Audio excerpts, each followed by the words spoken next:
From the National Newsroom of the Canadian Press, I'm Jason White. Conservative leader Pierre Poilievre says the Prime Minister needs to stop trying to manipulate his way to the majority government Canadians denied him in the election. Toronto area MP Michael Maz, the second MP in 2 months to leave the Conservatives and join the Liberals.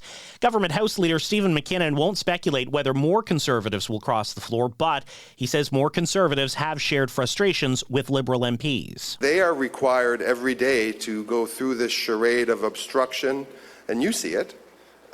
Repeating the same question 40 times in the House of Commons every day.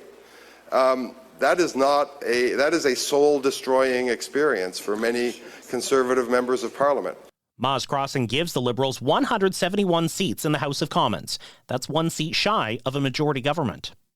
Mounties in northern Alberta say there are multiple injuries, but no fatalities after a bus carrying a junior hockey team went off a highway. The RCMP say the bus went into a ditch south of Athabasca, about 2 hours north of Edmonton.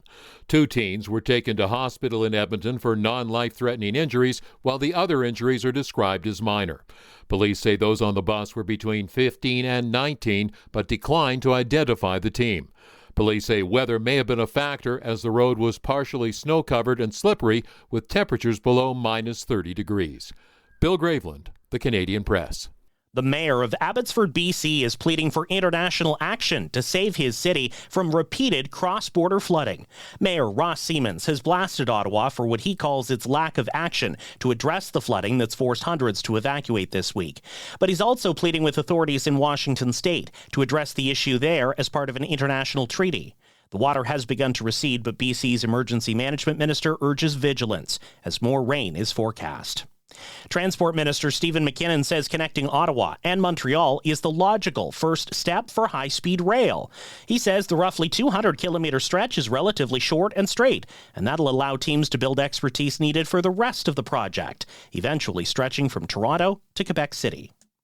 Canadian cannabis stocks surged today after reports President Donald Trump plans to ease U.S. federal restrictions on the drug.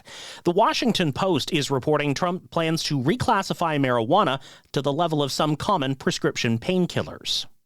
The King says he can soon cut back on his cancer treatment. I am able to share with you the good news that thanks to early diagnosis, effective intervention, and adherence to doctors' orders, my own schedule of cancer treatment can be reduced in the new year. King Charles delivered a pre-recorded message on television in the UK today, encouraging people to take advantage of early cancer screening. This is the Canadian Press. In sports, Toronto Blue Jays president and CEO Mark Shapiro has signed a 5-year contract extension. It comes on the heels of the Jays' first appearance in the World Series since 1993. The Edmonton Oilers have made a major move to shore up their goaltending. Oilers have acquired 2-time All-Star Tristan Jarry from Pittsburgh in a trade that sees goalie Stuart Skinner and defenseman Brett Kulak head to the Penguins. Canadian ice dancers Piper Gillis and Paul Poirievre are speaking out against the judging after barely missing the podium at figure skating's Grand Prix final in Japan last week.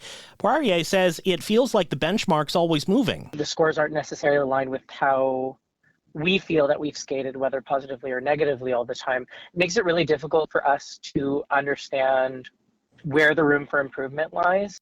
The duo delivered their best performance of the season, and many fans and pundits felt the Canadians should have placed higher. From the Canadian Press, I'm Jason White.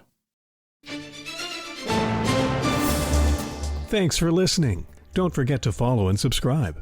For more of today's top stories, visit thecanadianpressnews.ca.